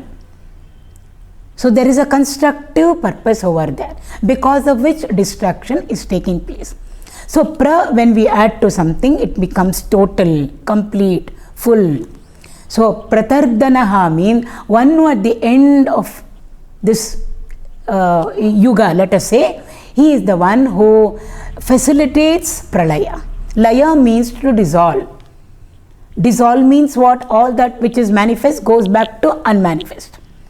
Again over there, when we add to laya, pralaya means completely everything, gross to subtle, micro to macro, individual to universe, all the worlds will just collapse back and go back into their unmanifest state, from which they were manifest. They were there for some time, and again they will go back to unmanifest. Again after some time it will all come back to manifest. Who is the one who is responsible for it? Bhagavan is responsible for it. That's the meaning of pratardanaḥ. Prabhūtaḥ. Earlier we had seen the word bhavaḥ. Bhavaḥ means to become. The Lord is there, be. He is be in English. The way when attendance is called, the child says, yes ma'am, I am present. So Bhagavan is there. The beingness of him is there. And therefore he himself becomes everything, is what we saw as a meaning over there. So the entire world of things and beings is nothing but he himself. He says, I alone become everything. So Bhavaḥ we had seen. Swayambhu we had seen. Swayambhu, he manifests. But the Lord is unmanifest and he chooses to become manifest. Here we are talking about avatars. The nameless, the formless, the attributeless, the all-pervading Brahman, Paramatma himself chooses to come down. Avatarana means coming down. In music we say Arohana, Avarohana. Arohana is going up the scale. Sarigamapa, slowly we go up. Avarohana means coming down. So avatarana means to come down. Come down from where to where? From unmanifest to manifest. From the nameless, the formless, the attributeless, Bhagavan chooses to take up a form. So the moment he takes up a form, he has to be given a name, and then some qualities of course will be associated with him, because he chooses to use his own prakriti to take up a form, a physical form. Therefore it should be associated with some attributes or qualities. And then we have some nice incidents around him and about him, which we call as his leelas. So therefore Swayambhu we saw earlier. So he himself becomes manifest. Swayam means apne aap. He himself becomes manifest from the state of unmanifest. He doesn't need anything. Actually, he doesn't need prakriti. He doesn't need the help of any material matter, nothing. Why? Prakriti is an integral part of him. He doesn't need her out over there to help him to take avatar. But that's all as played out so beautifully for us. He's got a father and a mother, and then he is born in this city, Ayodhya or Mathura. These are his parents. This was the time he was born, Ashtami day, Navami day, Ityadi, AM, PM. This is for all of us because we are in that realm. The Bhagavan doesn't need anything at all for him to become manifest. That is the meaning of Swayambhu, self-manifest. He manifests by himself without needing any other extra or from outside help for himself. Is Swayambhu. Here we have the word Prabhūtaḥ. Bhūta again means to come into being, to manifest. When we add to anything, it becomes Prakarshena Bhūta, means fully, completely, totally, Purna is the meaning of pra when we add to anything. So Prabhūtaḥ means born completely, fully, totally. What do we mean by saying born fully, completely, totally? It is a Purna avatar. All are Purna avatars only. But when he came as Rama, he chose to be in a Manushya form. Manava avatara is how we describe Rama there. So therefore, even though he is fully, completely manifest in all his glory, he himself draws some lines around him, boundaries around him, because he has taken the form of a human being. we know as human beings, we have some conditionings, some limitations, etc., which the devatas don't have. So when he comes down as a human being, he himself fixes up some parameters. He draws some lines around him and about him, which he will never cross. Maryada it is called. So therefore, whenever we address Rama, we say Maryada Purushottama. Normally, they always add the word Maryada. Maryada means one who has fixed up the boundaries around him and about him. So there he never ever that way exhibits his devatva. Because why? As a Manusha he has come. There are different Ramayanas, we won't go into that. So in Valmiki Ramayana, we don't see him projecting the Daivatva part over there. It is more of Manavatva there. But when he came as Krishna, it is completely different. It's a full Purna avatar over there. So for him, there is nothing which anybody can point out to and say, you're not to do this or you should do this. For him, there is nothing like that. He is free to do whatever he wants to do. So he can tell the truth, it's allowed. He can tell lies, it's allowed. How can he tell lies? Then what is, then if he is going to tell lies, what about, he is justifying it. Telling lies, dishonesty, but at his level, his telling lies is from our standpoint. Actually, he is not telling lies at all. From his perspective or standpoint, he is never ever telling a lie. But from our standpoint, because we have not reached up to that level of Purnatva, we are in the finite level, to us it looks like he is telling lies. As Krishna, he says, I never told a lie. Did you not steal butter? I never stole butter. You did. The gopis tell him, he says, sit down, let us sort it out. From morning till evening, what were you doing? What were you thinking of when you milked the cow, and then when you brought the milk in, and when you put it up to boil, and then when you cooled it down to a particular temperature and added a little bit of the curds into it so that it sets in, and then the next day when you took that curd pot to churn and take out the butter, in what frame of mind were you all in? He says, he asks over there.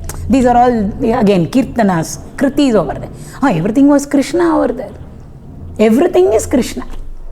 It is not only dedicated or offered to Krishna. Krishna is the milk, Krishna is the cow, Krishna is the calf, Krishna is the milk. Krishna is the milk which is boiling. The hot milk is Krishna. The cooled down milk is Krishna. The curd put is Krishna there. And next day when we got that big pot of curds, what is it? It is Krishna in another form.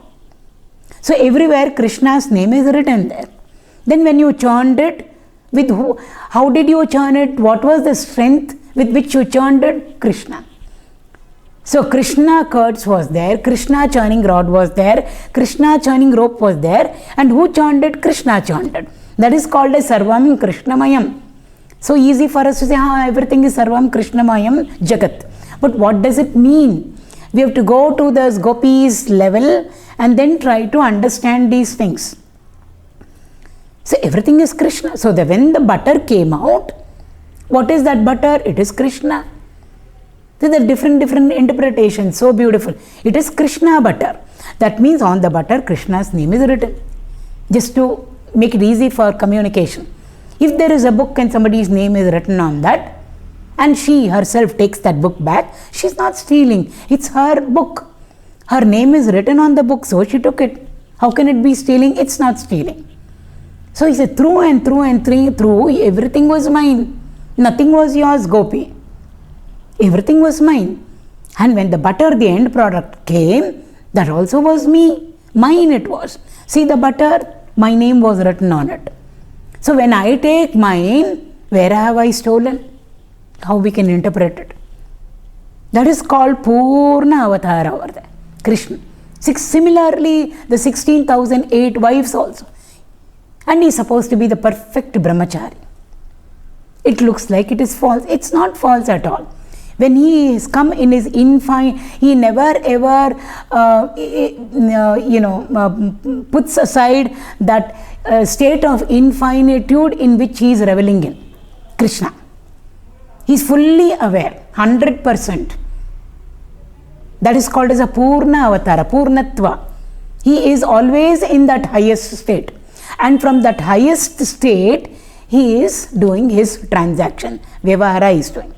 So from that highest state, everything becomes his Patni. Because they all depend on him, irrespective of anything or any being. Why only the 16,008? Everything can survive, every being can survive only because of him. He is the independent factor. Everything becomes dependent factor. So the dependent is always called as Patni. The independent is called as Pati. So he says, what 16,008? I am the Pati of Loka. Lokapati he is.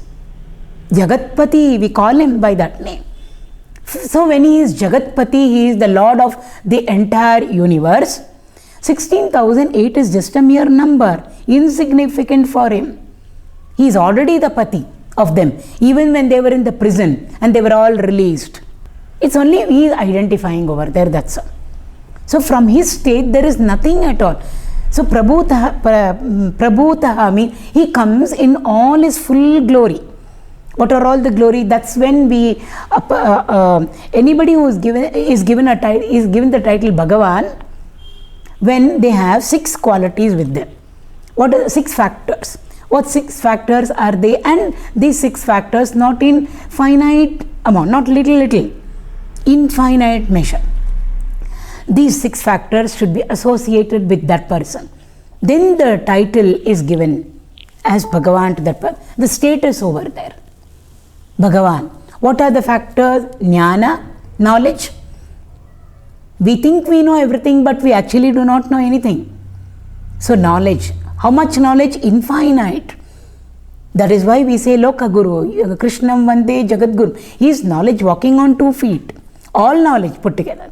So knowledge should be there. Lordliness should be there. Daivatva. He is the CEO of the entire all worlds. He is the boss. He is the controller. He is a regulator. So lordliness, knowledge should be there. Then fame and glory. Hari Ananta, Hari Katha Ananta. To what extent fame or glory? We also have our little glories around us and about us. But if we go on repeating it again, day after day, people will say she's talking the same thing. Boring it is. Bhagavan's glories are not like that at all. The more we revel in it, the more we indulge in his glories, the more we know we are all reveling in it. We never ever feel enough or I know. The more we go into it, the more we feel happy. How much of happiness can we take out of it? Like infinite from his glory. That sort of a glory who has, Bhagavan alone has. So Yashaha means fame and glory, 3 things. Then Viratva, power, courage, strength, immeasurable. We've already, again in the Bhagavad Gita, Balam Balavatam Asmi. I am the strength in all those who say I am strong. This is not only physical strength, physical, mental, intellectual, the strength of grass. It's not easy to pluck a grass by the root. We can cut it on top. It has got its own strength. So all strengths put together, mineral kingdom, animal kingdom, plant kingdom, animal kingdom, human kingdom, semi-divine, divine, everything put together. We can't even imagine, apprehend and comprehend what must be that store of strength, valor, might, viratva. Bhagavan has got it. Then Shri, plentiful prosperity. How much does he have? He is Lakshmipati. Again, it doesn't mean only material wealth, all attributes, all assets, health onwards, character, everything that we bring into our lives, wherein we say, something I've added on to my life is an asset, is Lakshmi Sampat only. So Shri, food, everything included over there. So all wealth, plenitude, prosperity, all put together. Samriddhi. We can't even imagine how much it must be. It's not only Kubera's wealth and plus our wealth put together. So Shri over there. Now when all these are there in a person, we know we get attached. This little bit is enough for us to get attached to anything. It can be so, oh, I'm very strong, I'm very powerful, I will show her. Or I have a lot of money, money power is there, physical strength is there, Janabala is there, I have a lot of people supporting me. So many things, knowledge is there, our fame and glory spread everywhere. We get associated, we get attached to it all. All these are there, plus one more factor which looks totally opposite to it. What is it? Detachment, vairagya. If all these are on one side, that is on the other side. But that also is added as one of the glories. With all these with vairagya or with detachment. How Bhagavan must be. Even one of them, a little bit of one of them, we will get attached. Bhagavan has got all these five in immeasurable quantity, incomparable quantity, infinite quantity, yet he is detached with all of them. That is Bhagavan, Prabhu. So these factors. So he who is of this nature comes into manifestation. Is Krishna, whom we read about in the Bhagavat over there. And also, he is the one who knows 6 mysteries or rahasyas of nature. None of us know about it. What are the 6 that he knows, which we all don't know? He knows about Srishti and Pralaya. In the middle, of course, maintenance will come in. We do not know anything about creation. We do not know anything about Pralaya also. Dissolution, deluge. We do not know. He knows. These are the mysteries of nature, which the scientists can never ever hope to reach. So these two are with him. He knows what is birth and death. None of us know. We are born. But what is birth, we do not know. We all know we die. But what is death also, we do not know. He knows what is birth and what is death. Going and coming are the 2 words used. So birth and death, coming and going, he knows. He knows Pralaya and Utpatti, creation and dissolution, he knows. He knows what is Vidya and what is Avidya. He knows what is knowledge. He knows what is science. He knows what is nescience. We do not know anything at all. Even with the ignorance that we have, we consider whatever ignorance we have as our knowledge, and we are functioning in the world outside. Bhagavan knows all these 6 facts. Knows means he is. So such a person, when he from his unmanifest form, unmanifest state, comes into manifestation, that is indicated. He gets onto himself the nama called prabhūtaḥ. The words are they're all actually charged. Each word 20,000 volts. To touch them, they won't give us shocks, but they'll make us go deeper and deeper and deeper into it. And as we go deeper and deeper, we will, we will also equally understand the vastness that these words encompass around them and about them. Every nama there. So beautiful it is. Therefore, when an avatar comes like that, the impossible becomes possible. In the Bhagavat, we are told when Krishna was born, dark it was, because he was born in the middle of night. It was raining. But then Vyasa Bhagavan has written there, though it was raining, the clouds dispersed. Contradictory terms over there. How can it rain when the clouds are not there? But he uses these words. Why? Mother Nature is participating over here. When there is a Purna Avatara, of course she is a part of it. She is celebrating him coming down in his Purna Avatara. So therefore, it is raining, but the clouds have moved away, is what he says over there. In the Bhagavat, right in the beginning, when Krishna is born, these things have been very beautifully. It's night. Where will the lotus bloom? But the lotuses have bloomed. The impossible becomes possible. Lotus will bloom only when the sun comes up. But the lotuses have bloomed. And in the forest, all the flowers again have bloomed. They have all opened up. And the fragrance is coming around. Therefore, the bees are all roaming around. And we can hear the humming of the bees. At night, they're all sitting and sleeping. Supposed to be. The birds are singing. No bird will sing at night. But the birds are all singing. All the people have gone off to sleep. So there, in anybody's house, there is no activity called as a homa. Those Vedic times we are talking about. Only in the morning they get up and then they start their homa, ityadi, yajna. So the fire has been extinguished. Automatically the fire has come there in the homa kund, like magic almost. These are the words used over there in the Bhagavad itself. It just shows to us that when the Lord is taking a manifest form from his unmanifest state, even nature participates. I mean, she's going almost, she's reveling. We can't use the word crazy for her. She is joyous. So everything looks like that which is impossible also has become possible. Rules are, broken over there. Why? Purna avataram. So, prabhūtaḥ. Next one. Strikakubdhāma. 3 means 3. So even in English it is 3, even in Sanskrit it is 3. That's why they say Sanskrit is the mother of all languages. So 3. Dhamma means shelter. Dhamma means house. House means it gives me shelter. It protects me. So Dhamma means support, shelter. It also means foundation, solid platform. So many meanings are there for Dhamma. So 3 means the 3. And kakub means directions.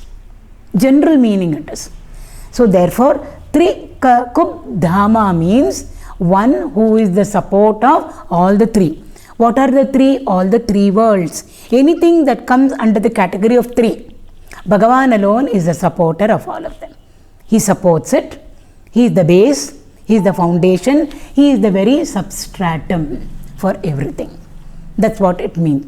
Even the directions, we can say 4 direction, 8 direction. It all depends on us. We can make it only simple into 3 directions also, no harm. 3 we can say, or we can say top, middle and down. They are also different directions. So who supports it all? Bhagavan is the one who supports everything. Without him, everything just collapses. So that's one meaning.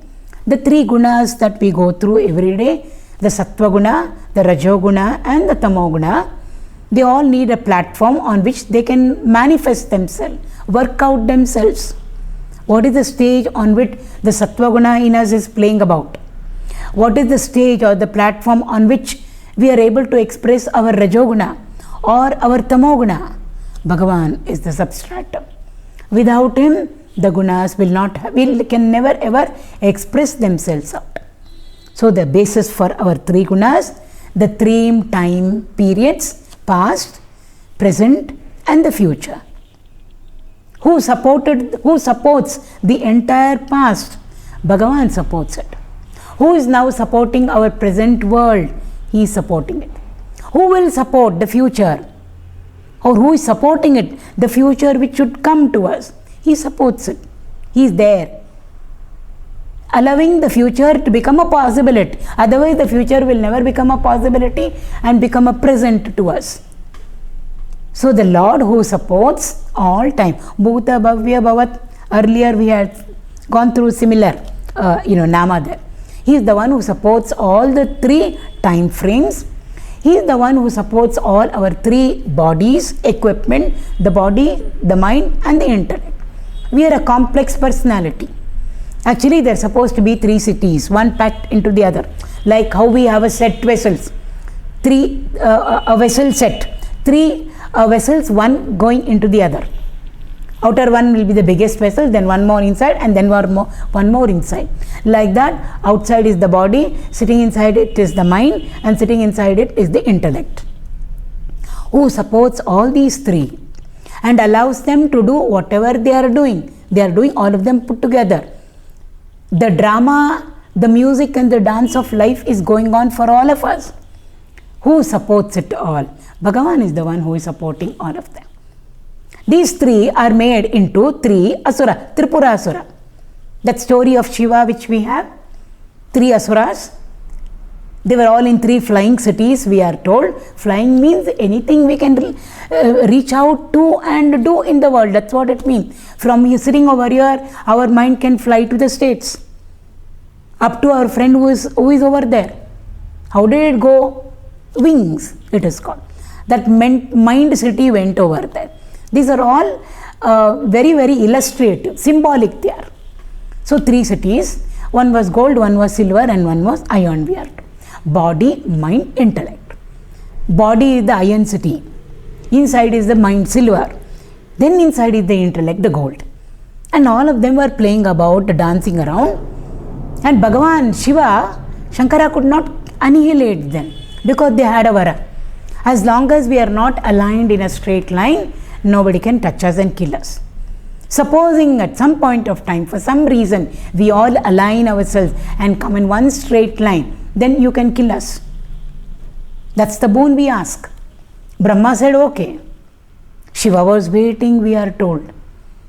So at some point of time, so therefore they had a meeting, conference between the 3 of them, and they said, never ever should we align ourselves. So they were always jumping around like that, going up and down, up and down, up and down, never in line. Body, mind, intellect never in line.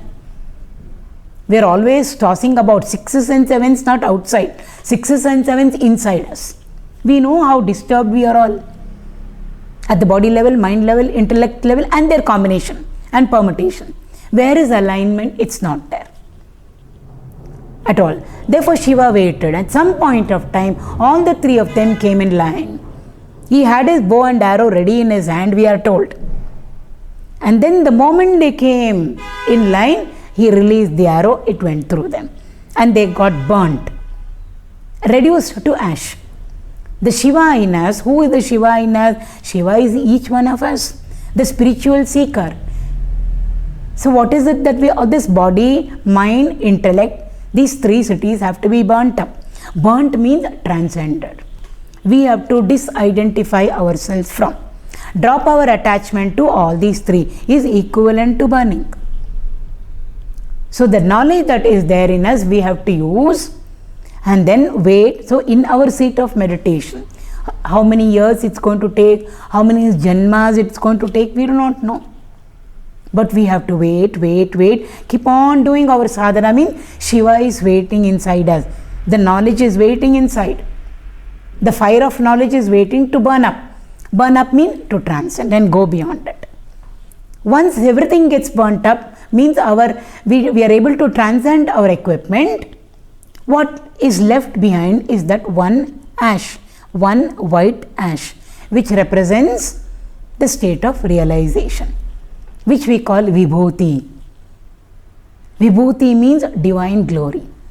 Whose divine glory? The one who has realized his divine glory. What is the divine glory of his? That he has become Brahman. That is what the ash represents over there. So therefore, alignment means transcending. In the 2nd chapter of Bhagavad Gita, Bhagavan says, Samatvam yoga uchyate. He said, when we can become so peaceful, so calm, at all levels, more it is inner, body, mind, and all levels, not a ripple. Then samatva, equilibrium has been achieved within us. Stable, neutral equilibrium. At that point of time, we would have transcended. Means Shiva has left the arrow. So everything gets burnt up. Means we will be able to transcend our identification with body, mind, intellect. Everything gets burnt up. Burnt up means no more is the world of names and form, the world of multiplicity, the world of plurality available for us, outside of us and inside of us. Everything has become one and one and one. What is it? Sarvam Brahmamayam. That the Vibhuti stands for. Vibhuti stands for that. It's a beautiful story which gives us such a profound message. So, Prabhūtastrikakubdhāma. So, balance over there. 6th chapter also Bhagavan says, how can I know that I have to some extent been able to control myself and I am progressing or proceeding on the path of meditation? He says, if you can remain Like how a flame remains when there are no cross breezes. When there is breeze, little bit also the flame of a lamp flutters. But if you can remain without any flickering, without any fluttering, when there are no cross breezes, how it remains steady? Sometimes the real flame will look like an artificial electric flame. Like that, when we would have reached the state of neutral equilibrium. So therefore, Trikakubdhāma, one who is the support of all these three, which are all playing about.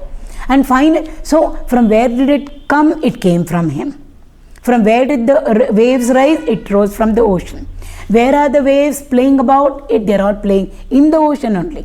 And finally, where will the waves all die down, disappear into? They will disappear again into the ocean only.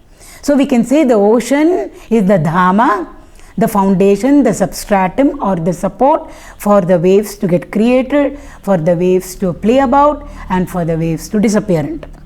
Similarly, for all of us also, that Dhamma param, yad gatva nanivartante tad Dhamma paramam mama. In the 15th chapter, Bhagavan says, he uses the word Dhamma. There wherein when you reach, you will never again come back into the realm of samsara. That state is mine, is me, he says, not even mine. So therefore, Trikakubdhāma, we can apply it to so many different states. One more is there. Every day we go through the waking state, dream state and the deep sleep state. All of us are going through it. What is it on which our waking state is playing about? The Lord is there in all of us. And therefore we are a waker. We say, I am a waker. Waker is waker is what we are expressing ourselves to be, but I am is there. What is that I am? It represents Bhagavan who is there in all of us. I am is the Paramatma in us, and that wakership is what is happening to all of us now. When we are in the dream state, completely far removed from the waking state, I am a dreamer. I am is common.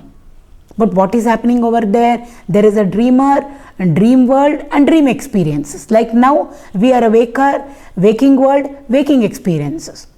But I am a waker. I am a dreamer, or I was a dreamer. Never mind. When we go off to deep sleep, I am a deep sleeper. But when we are in sleep, we can't say that, but we were. So when we are in deep sleep, it's a different state.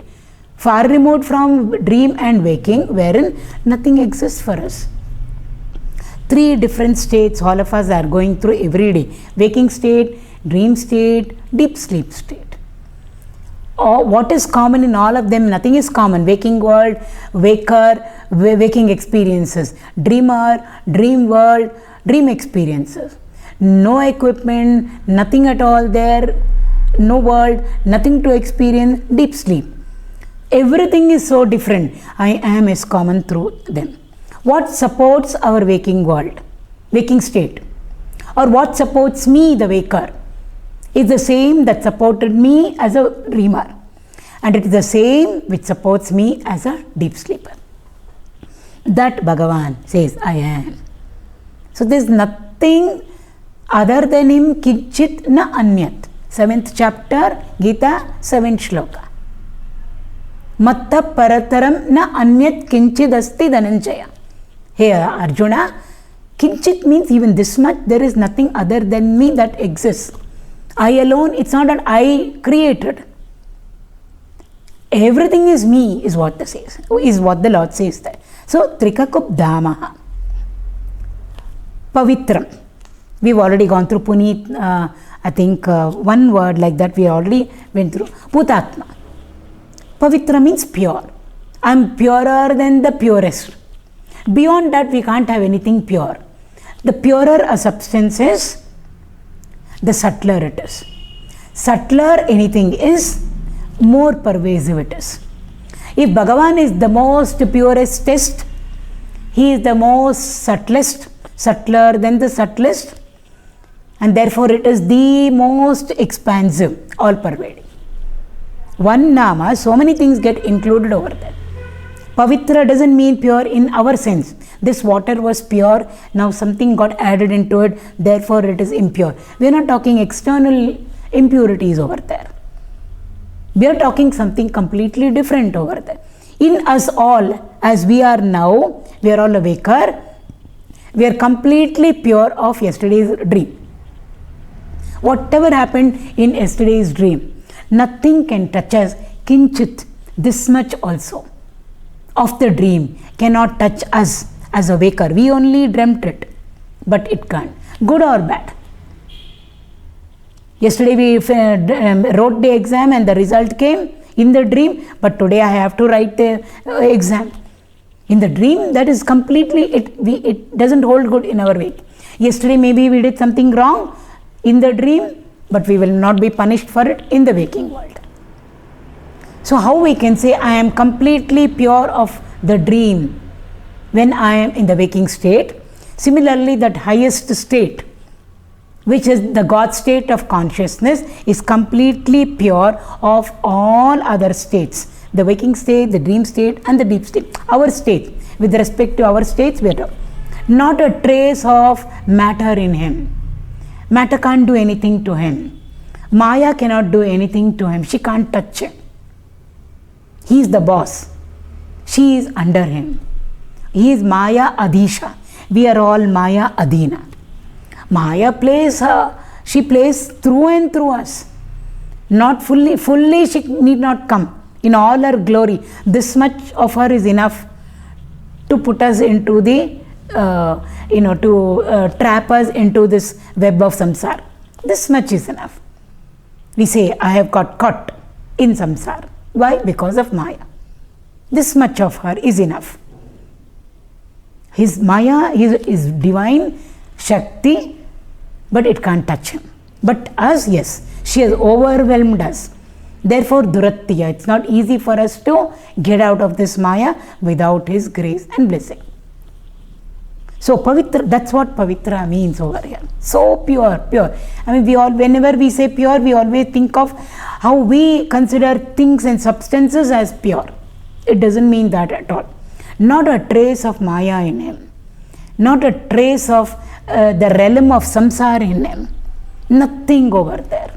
It is only Ananda and Ananda and Ananda and Nandati. Is that state.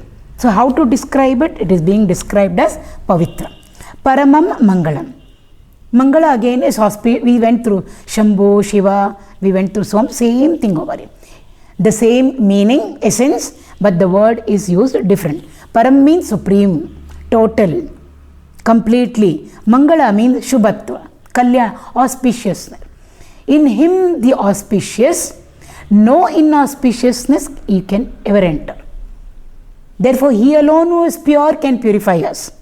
He alone who is Maṅgaḽa can bring Maṅgaḽa into our lives.